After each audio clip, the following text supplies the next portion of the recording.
How to change background color in Canva. So let's get started. Create a new design.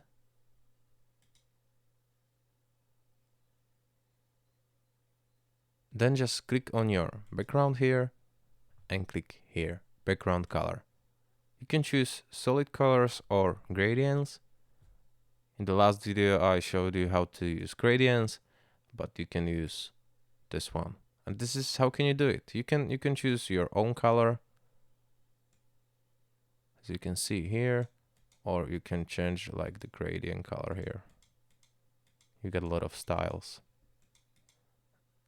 Okay, it's the same thing when you have already some picture in your background. Just click on it, click edit, and you can just easily change the background. This is how can you do it, guys. It's very simple and easy.